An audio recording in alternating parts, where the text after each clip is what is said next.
이 고난주간에 있는 금요일을 성금요일이라고 부릅니다. 이는 예수님께서 십자가에 달리신 날을 기념하여 지키는 표현입니다. 오늘 우리가 마가복음 15장 16절에서 32절을 통해서 예수님께서 십자가에 달리시는 이 부분을 함께 묵상해 보도록 하겠습니다. 15장 16절은 군인들이 예수를 끌고 브라이도리온이라는 뜰 안으로 들어가서 온 군대를 모으고 라고 기록합니다. 이 브라이도리온이라는 뜻은 이 본부 또는 사령부라는 뜻을 가지고 있습니다. 그리고 온 군대를 모았다 했을 때 이 군대라는 표현은 우리가 이제 누가복음에서 거라사 광인에게 들렸던 그 귀신의 이름이 군대였는데 사실은 둘이 서로 다른 표현입니다. 그 누가복음에 기록되었던 거라사 광인에게 들렸던 귀신의 이름인 군대는 헬라어로 레기온, 곧 군단을 이야기합니다. 반면에 오늘 이 기록된 이 군대라는 표현은 스페이라라고 해서 군단의 10분의 1 정도의 규모로 약 500명에서 600명 정도 되는 이 군인들을 이야기를 합니다. 그러니까 이 부대의 모든 사람들이 지금 함께 헤롯의 뜰에 모여 있는 것이죠. 이 브라이도리온이라는 이곳은 헤롯 왕국의 뜰을 의미합니다. 헤롯 대왕이 예수님께서 태어나실 당시에 다스리고 있었던 이스라엘 지역을 다스리고 있었던 이 왕이 바로 헤롯 대왕이고, 이후에 이제 나오는 이제 헤롯은 그의 자녀들을 얘기합니다. 근데 헤롯 대왕이 예루살렘 성전을 다시 크게 재건을 합니다. 이스라엘 백성들의 어떤 유다인들의 마음을 얻기 위해서 그가 성전을 크게 짓게 되어지는데, 그때 그 성전 바로 옆에 자신의 궁전을 짓게 되어집니다. 그러면서 이 성전보다 높게 자신의 이제 관절을 짓게 되어집니다. 이유는 무엇입니까? 자신도 이제 이방인으로서 함부로 어떻게 보면 이 성전을 감시하기가 어려웠기 때문에, 그렇다고 성전에 사람들을 보내서, 군인들을 보내서 감시하는 것은 유대인들에게 굉장히 큰 저항을 불러올 수 있기 때문에 그가 선택한 방법이 바로 이 성전 뜰을 감시할 수 있는, 사람들이 모이는 이 성전을 감시할 수 있는 자신의 관절을, 성전을 크게, 왕궁을 크게 그 옆에 짓는 것이었습니다. 그리고 이 장소는 계속해서 유다 지역을 다스리는 통치자들이 사용을 하게 되었습니다. 그러니까 이제 이 헤롯 궁전의 뜰에는 군대가 모이는 장소로 사용이 되었던 것이죠. 군인들은 바로 그곳으로 예수님을 끌고 가서 희롱을 합니다. 유대인의 왕이여 평안할지어다. 17절에서 19절에 기록된 대로 그들은 예수님께 자색 옷을 입히고 가시로 엮은 관을 씌우고, 그리고 갈대로 머리를 치고 침을 뱉으며 예수님 앞에 꿇어 절하며 어떻게 보면 예수님을 조롱하게 되어집니다. 자줏빛 옷은 당시에 귀한 옷감으로서 큰 부자들 또는 왕궁에서 입는 옷이었습니다. 누가복음 16장 19절에 보면 부자와 나사로의 비유 가운데에 부자가 자줏빛 옷을 입었다라고 기록을 해주고 있습니다. 갈대는 오늘 우리나라에 있는 그런 이제 부드럽고 잘 이렇게 휘어지는 그런 갈대가 아니고 막대기라고 이해를 하시면 좋을 것 같습니다. 당시에 이제 이 갈대는 길이를 측정하는, 측량하는 자로서의 역할을 이제 하고 있었습니다. 그러니까 예수님을 이렇게 때리면서 그들은 어떻게 보면 참 모욕을 주고 모욕감을 주는 그러한 모습을 우리가 보게 되었습니다. 주님은 그럼에도 불구하고 그곳에서 묵묵히 그 조롱을 참아내시는 모습을 보게 되었습니다. 우리가 예수를 따른다 할 때 우리도 어떻게 보면 예수님처럼 예수 그리스도를 따르는 그 길에 있는 모욕과 조롱을 감당하는 것이 마땅합니다. 유대 지역, 무슬림 지역에 있던 유대인들 또는 그리스도인들은 말을 타지 못하고 나귀를 타야만 했습니다. 그러니까 사람들의 추앙받고 높임받는 자리에는 그들이 설 수 없도록 했습니다. 이 폼페이 유적에는 이 벽에 그리스도인이 나귀를 보고 엎드려 있는 모습으로 이 그리스도인들을 조롱하는 모습을 그리기도 했습니다. 그래서 이들은 하나같이 그리스도를 믿고 따른다는 이유로 주변의 사람들로부터 이 조롱과 멸시를 당했습니다. 오늘 우리에게는 그렇게 큰 조롱과 멸시는 없지만 사실 이제 최근 이 코로나19로 인해서 교회에 다니는 사람, 예수 믿는 사람들에 대해서 이 세상에 멸시와 조롱 섞인 눈빛을 좀 보게 되어집니다. 꼭 그렇게 믿어야 되냐? 어떻게 보면 시간과 물질과 삶을 어떻게 보면 그렇게 하나님 앞에 드리는 이 모습을 보면서 꼭 그렇게 해야 되느냐? 마치 무언가에 홀려 있거나 정상적인 판단을 하지 못하는 사람들처럼 이 세상에서 그리스도인들을 보는 조롱어린 이 눈길들이 많이 생겨나고 있습니다. 어찌 보면 우리는 그런 조롱과 멸시를 받는 것이 마땅한 사람들입니다. 그게 그리스도를 따르는 길이기 때문에 그렇습니다. 예수님은 또한 이 밤에 붙잡히시고 재판을 3번이나 받았습니다. 야간 재판을 받고 새벽에 재판을 받고 그리고 이후에 다시 이 빌라도의 법정에서 재판을 받았습니다. 그리고 대제사장들의 수하들은 주먹으로 치며 선지자 노릇을 하라고 조롱을 했습니다. 군인들은 가시면류관을 씌우고 갈대로 치고 채찍질했습니다. 당시에 이 채찍은 끝에 나비나 뼈 조각을 달아서 이 살 속 깊이 파고들 수 있도록 했습니다. 아마도 예수님은 상당히 많은 양의 피를 흘리셨을 것입니다. 근데 이 모든 일들을 경험하기 전 예수님의 몸 상태는 그리 좋지 않았습니다. 우리가 잘 알듯이 베드로와 야고보와 요한을 데리고 겟세마네 기도하러 가셨을 때 제자들 어떻게 했습니까? 낮에 바쁘고 분주했던 모든 사역을 감당하고 나니 그들이 너무 피곤해서 1시간도 깨어 기도할 수 없을 정도로 육체가 탈진되어 있는 상태였습니다.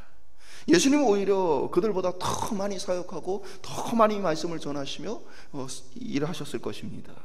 그런데 그 예수님이 그러한 지친 상황에서 3번의 재판과 이러한 많은 고초들을 겪은 그 모습으로서는 도저히 십자가를 지고 갈 수가 없었던 것이죠.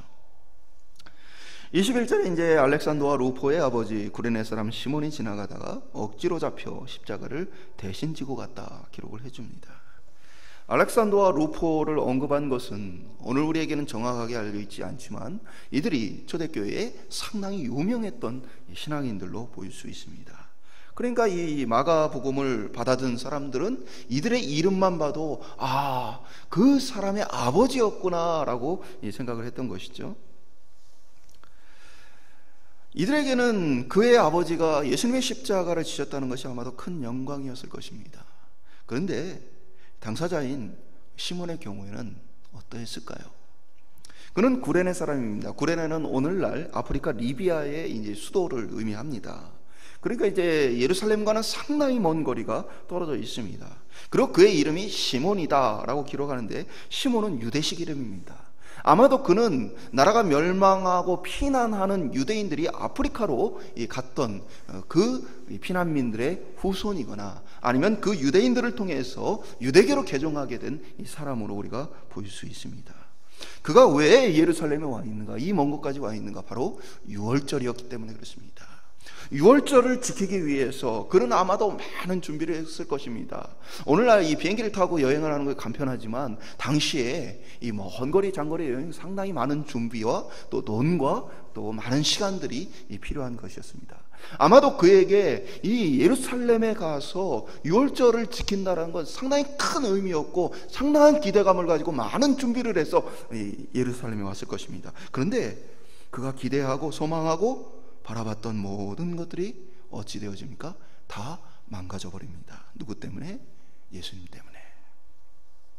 아무런 이유도 없이 그는 로마 군인들에게 지목되어 예수님이 지셨던 그 십자가를 대신 지고 올라가게 되어집니다. 억지로 고생을 하게 되어집니다. 그의 이름을 성경은 기록하고 있습니다. 그의 이름뿐 아니라 그의 자녀들의 이름도 기록하고 있습니다. 이것을 좀 보면서 이런 묵상을 해봅니다. 우리가 하고 있는 이 헌신과 수고에 대해서 우리 자신은 때로 그 의미를 알지 못할 수도 있습니다. 그리고 그런 면에서 때로는 우리에게 주어진 수고와 때로는 이 조롱멸시, 고난을 비롯한 모든 그리스도를 따르는 길들에 기쁨이 없고 즐거움이 없을지 모르겠습니다. 그런데 감사한 것은 우리의 부족한 그 헌신을 우리 하나님께서 받으시고 영광스럽게 여겨주신다는 사실입니다. 구레네 시몬이 억지로 그리스도의 십자가를 지었지만 오늘 그의 이름이 영광스럽게 기록되어진 것처럼 오늘 눈물과 수고로 주님을 쫓아가는 우리 신앙인들의 삶에 때로는 힘들어서, 때로는 마음에 내키지 않아서 나 자신을 꺾고 억지로 순종하는 그것이 또한 하나님께 영광되어 주시기를 소망합니다. 실제로 우리의 헌신이 주님 받으실 만한 것이어서 주님께 드려지는 것이 아닙니다. 다만 주님께서 우리를 선택하셔서 우리의 부족한 헌신을 귀하게 여겨주실 뿐이라는 사실입니다. 그래서 우리는 주님의 부르심과 뜻이라면 때로는 억지로 순종할 필요가 있습니다. 만약에 그렇게 하지 않으면 우리는 어떻게 되어집니까?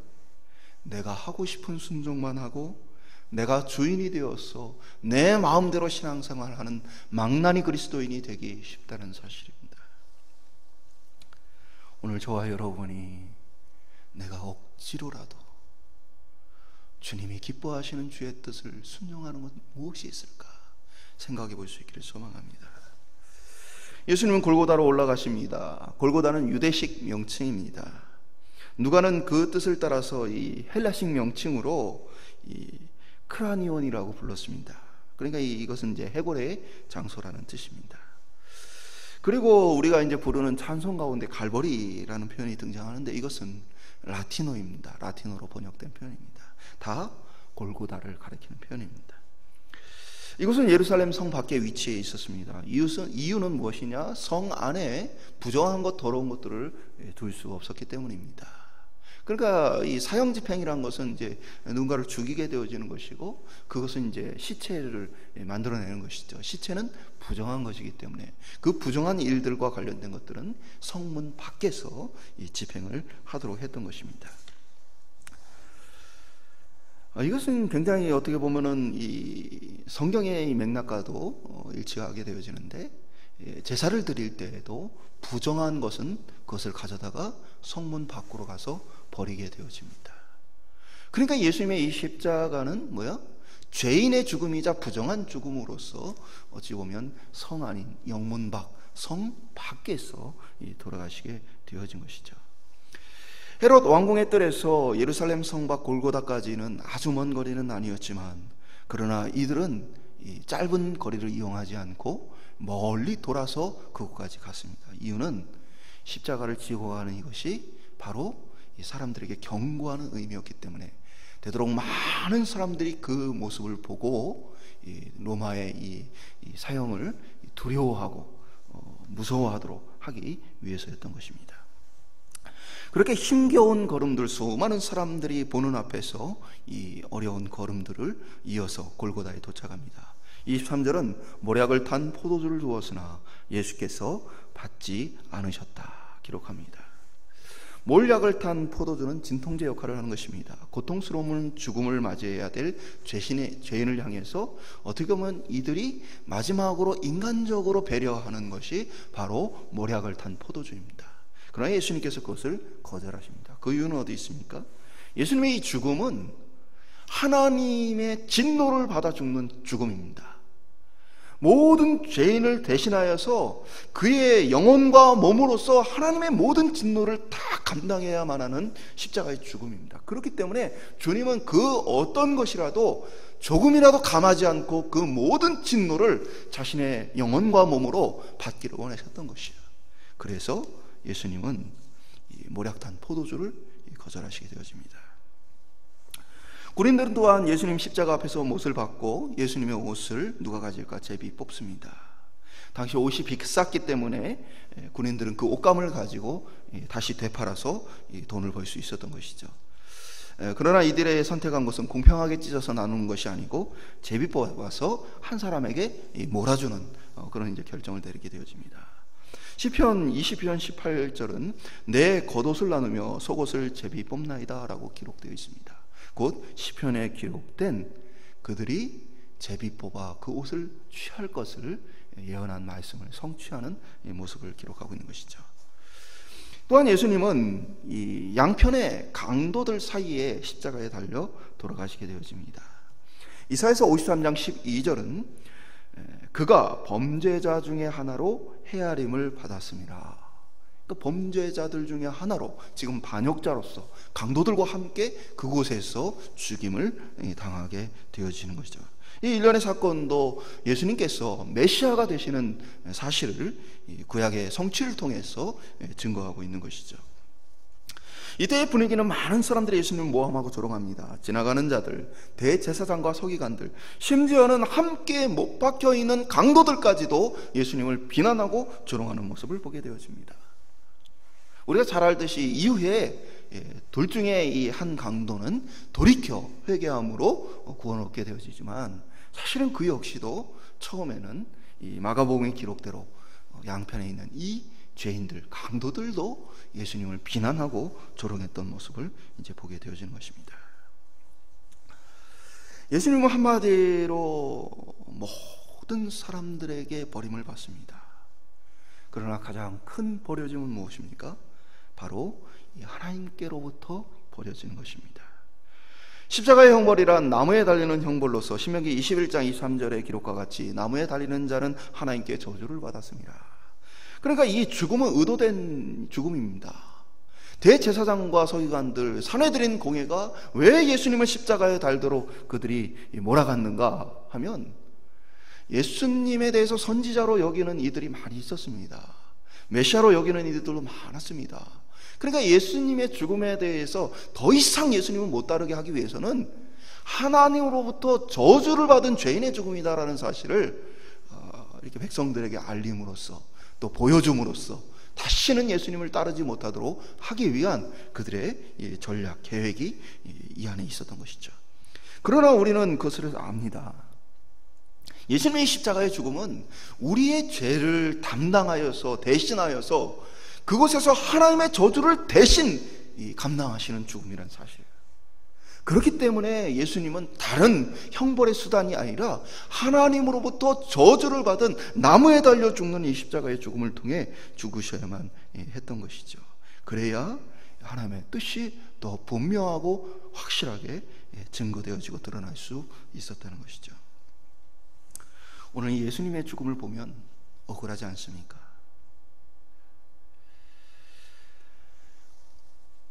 오늘 우리 삶 가운데 억울한 일을 당하고 계시다면 이 십자가를 떠올리기를 소망합니다.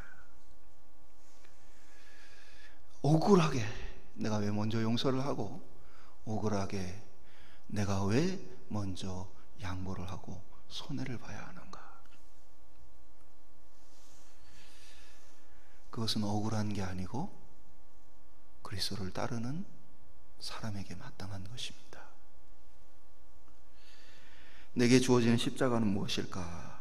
오늘 힘든 순간마다 또 어려운 순간마다 주님이 지신 그 십자가, 그것을 생각하면서 오늘 힘든 하루를 잘 견뎌내고 주님의 그 은혜 앞에 엎드리는 저와 여러분 될 수 있기를 주님의 이름으로